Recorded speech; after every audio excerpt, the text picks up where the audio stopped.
The grave was fresh, the stone blank.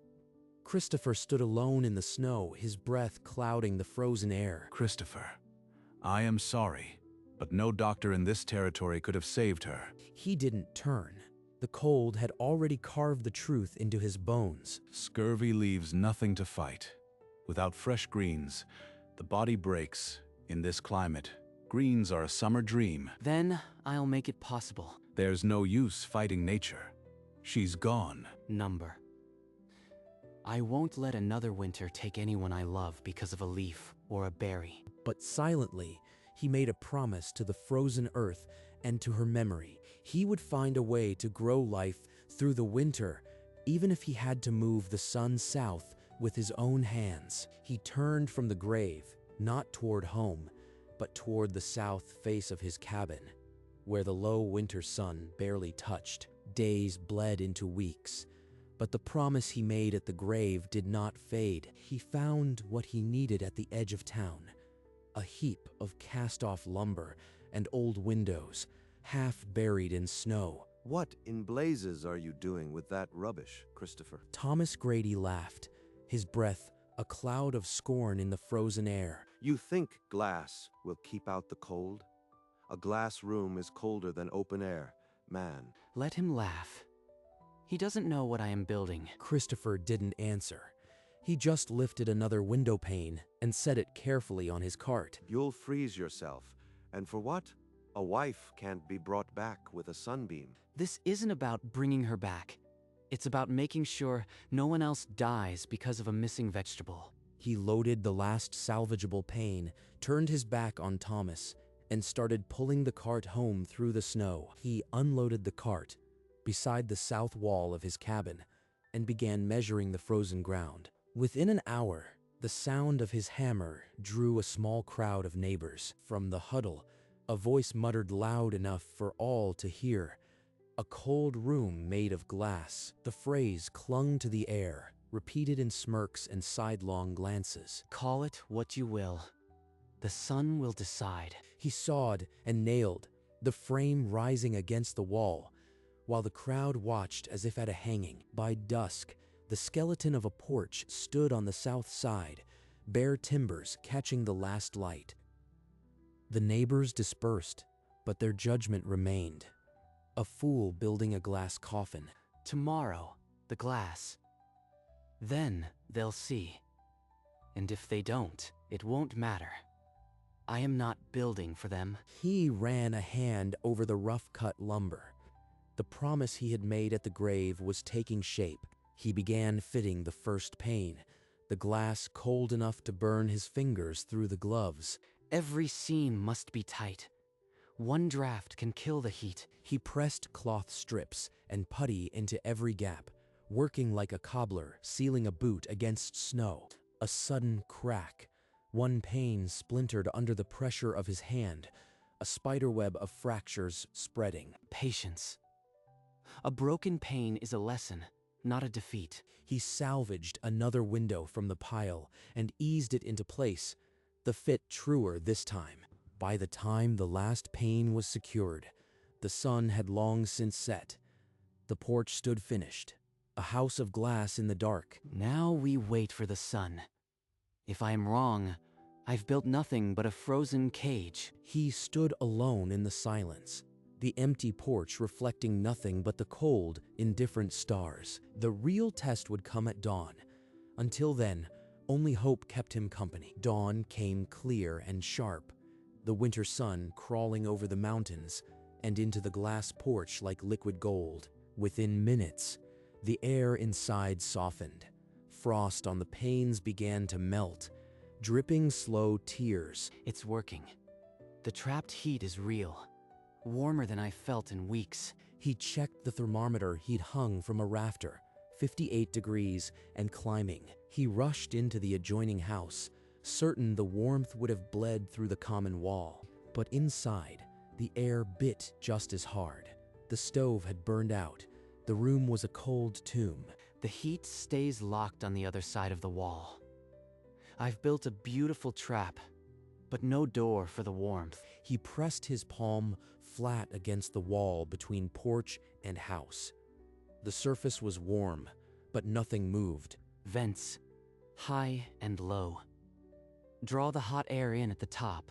Push the cold out at the bottom. He grabbed a saw and a crowbar, his mind already cutting the holes that would join two worlds. He cut two holes, one high, one low, through the timber wall between the porch and the house. Into the upper hole he fitted a simple metal collar, angled to push warm air toward the living space. At dawn, as the porch warmed again, hot air began flowing through the high vent, a gentle, steady river of warmth. Feel that. The cold is drawn out the bottom and recirculated. It's breathing on its own. For the first time all winter, the house was warm without a single log burning. He carried in long wooden planters filled with soil.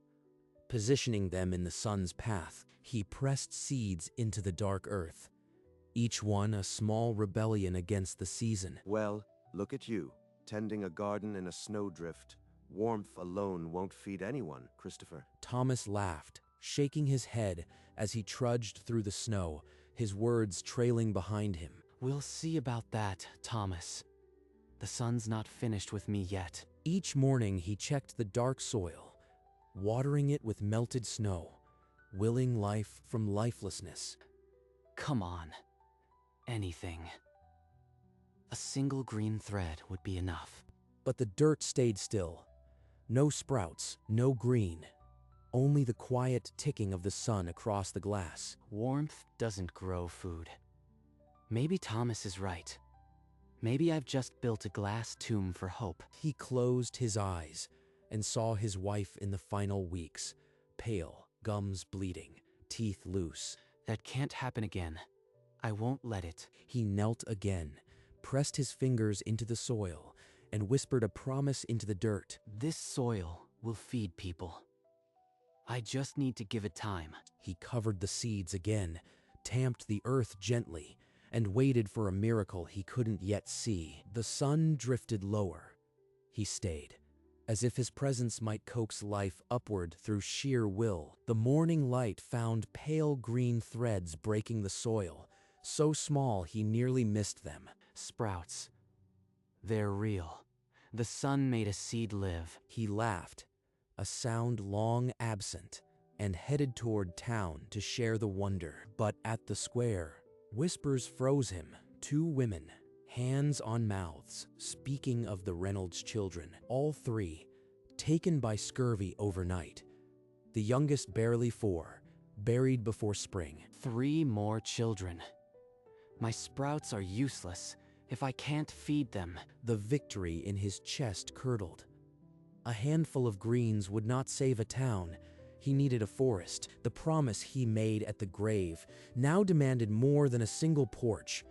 It demanded a crop that outruns winter. I need more planters, more glass, more hands. I can't do this alone. He turned from the square, footsteps heavier, the seeds in his porch no longer a triumph, but a ticking clock. Weeks dissolved. The porch erupted in green, lettuce, carrots, tomatoes, a jungle trapped in glass. Christopher stood surrounded by proof that winter could be broken, though the town still refused to see it. Then, one afternoon, Dr. Eric Holst pushed open the door, his black coat stark against the green. So this is the famous glass room. I'd heard rumors, but expected only wilted hopes. It's not a rumor, Doctor. It's food that could have saved my wife and could save others. Real medicine comes from a chemist's bottle, not a box of dirt. A leaf can't undo a vitamin deficiency. That's folklore. Eric turned to leave, but paused at the door, his eyes lingering on a ripe tomato. He paused. For a second, he saw it. The man of science stared at a fruit and wondered. Then the door clicked shut. The porch was alone again, but a seed had been planted in more than soil. Christopher didn't need the doctor's approval yet. The plants themselves were the argument, rooted and undeniable. A pounding at the door shattered the night. Thomas Grady stood on the step, his face hollowed by fear. Christopher, it's Emma. The fever, and her gums are bleeding. The doctor says it's the scurvy. Christopher followed him inside. In the dim bedroom, little Emma lay pale as old snow, her small hands curled and still. The same pallor, the same silent withdrawal. I promised no one else would die like this. Without a word, he led Thomas to the sun porch, where life defied winter under glass. These greens will stop the bleeding, but you'll need more than I can carry in a basket. Anything. I'll pay whatever you ask. Just save her. A basket buys days, not months. They need their own porch, but that's a lesson for daylight. He filled the basket to overflowing and pressed it into Thomas's hands, but his eyes lingered on the empty planters. As the door closed, Christopher stared at his own green walls, knowing the real work was just beginning. At first light, Christopher gathered his tools and a rough sketch of the porch design. He found Thomas at the bedside, Emma's breathing shallow but steady. The greens will buy her a week, maybe 2. To survive the winter, she needs a steady supply. Then I'll pay more, work more. What do you need? Not money. Your hands. I am going to teach you to build a glass porch, just like mine. Thomas stood frozen, the insult of his earlier mockery burning his face. I laughed at him, called him a fool, and now he's handing me a shovel to dig my own salvation. I mocked you. Why would you help me? Because your daughter is not my wife, and I promised no more graves. Then he unrolled the sketch and began to teach the first lesson of the sun trap porch. They carried salvaged lumber and glass to the Grady house the next morning, the sky like iron. The ground's frozen solid. How do we dig posts? We use fire to thaw it, then dig fast. The sun won't wait.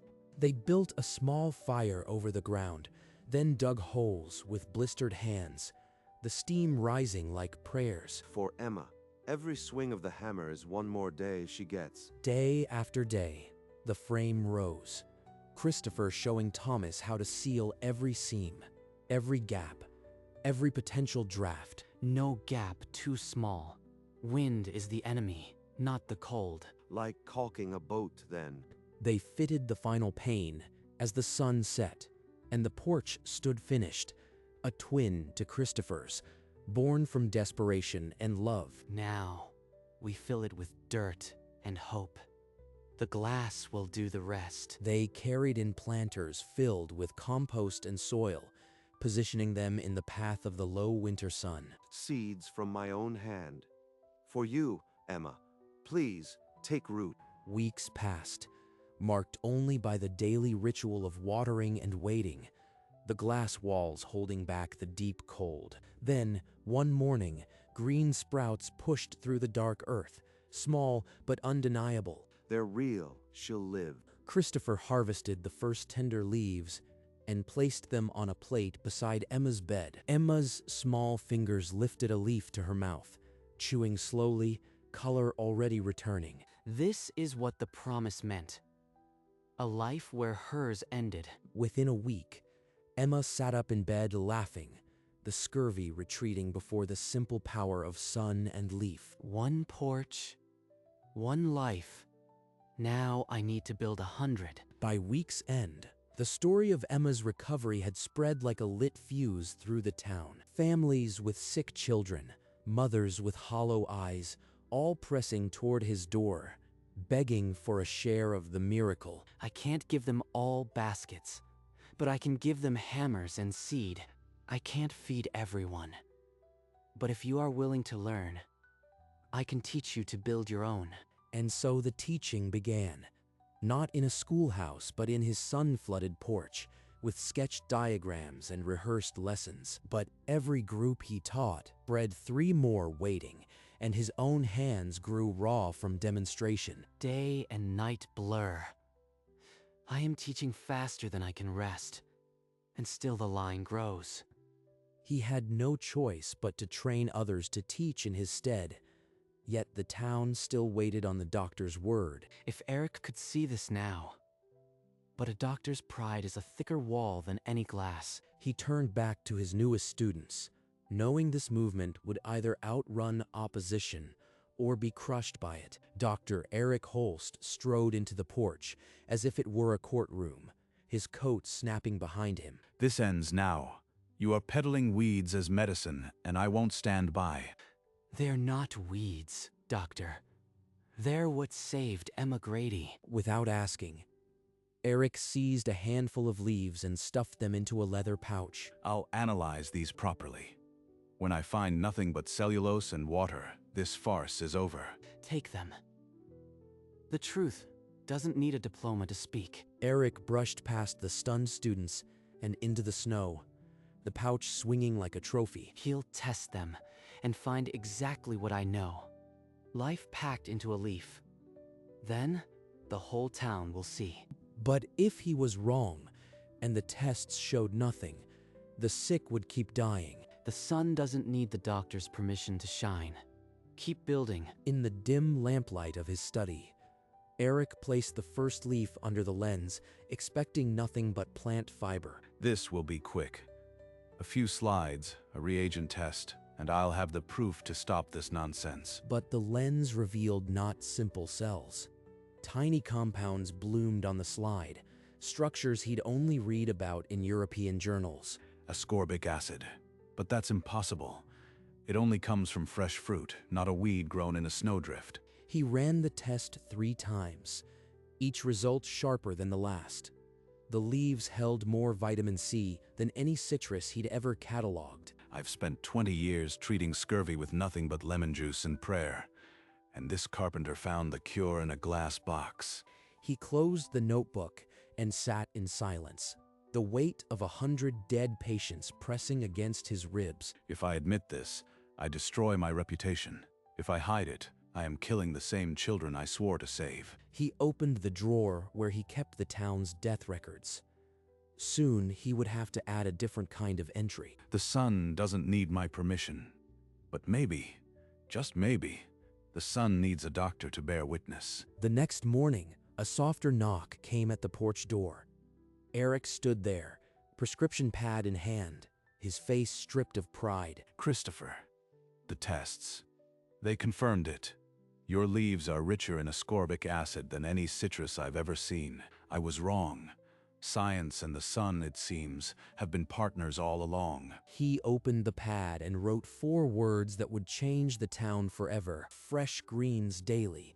A mother with a pale toddler was already waiting.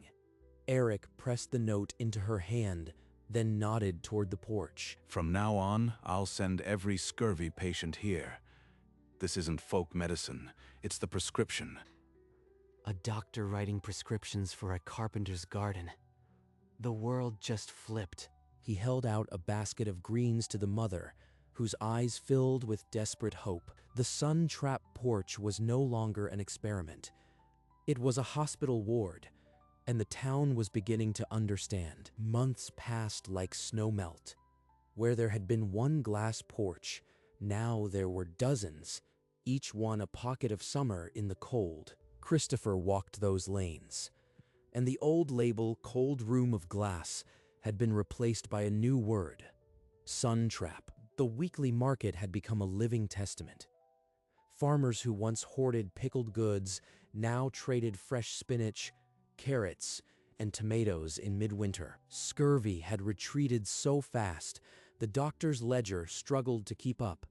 The death column stood empty for the first time in decades. They call me a hero, but I am still the man who hammered alone in the cold, hoping a seed would break through. Children who would have been buried played in the snow, their cheeks flushed with health. He accepted no payment, but allowed families to repay by teaching another family. The knowledge spread faster than any coin could. The town no longer feared winter. It harvested it. The promise is almost kept, no more graves. But the deepest cold hasn't arrived yet. A storm was brewing, one that would test every seam, every vent, every pain. The sun-trapped porch had conquered the ordinary. Now it would face the extreme. The blizzard struck at midnight. a white wall of wind that erased every sound except its own roar. For 2 days, the town vanished beneath drifts that reached rooftops, and the temperature fell past the point where wood could burn. Inside the glass porches, hurricane lamps glowed steadily. The plants barely trembled in the sealed air. The vents continued their silent work, drawing cold air from the house, reheating it, and breathing summer into winter rooms. When the storm finally broke on the 3rd morning, a brutal silence fell, the kind that follows a battlefield. Homes without porches had frozen solid, their inhabitants huddled around dead stoves. But every glass porch still stood, its warmth already clearing the snow from its own panes. Not a single seam had failed. Not a single family with a sun trap had lost a child to the cold that night. Nature had cast its worst at the town, and the sun trap porch had turned it back. Christopher opened his door and saw steam rising from a dozen glass roofs, a new skyline born from an old promise. The town gathered in the square, the steaming glass roofs forming a backdrop to a scene no one could have imagined a year prior. People of this valley, listen. The sun-trap porch is not a folk remedy. It is medicine that works. The doctor spoke for nearly 10 minutes, recounting chemical proofs and personal error, then pointed to the figure standing quietly at the crowd's edge. Christopher did not step forward.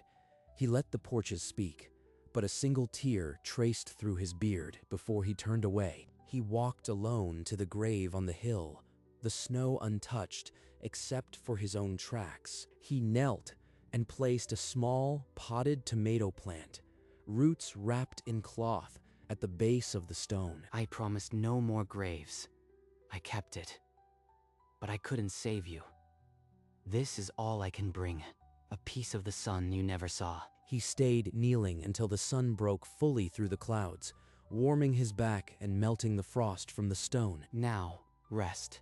Spring is coming. He stood, leaving the plant to grow, and descended the hill toward a town that no longer feared the cold. Evening settled over the sun porch, the last light caught in the glass like amber, the frost outside forgotten. Thomas sat with his back to the warmest wall, while Emma traced patterns on a frosted pane, her laughter small and frequent. No prescription needed for this, just slow time. A year ago, I was alone in the cold, muttering at the dead.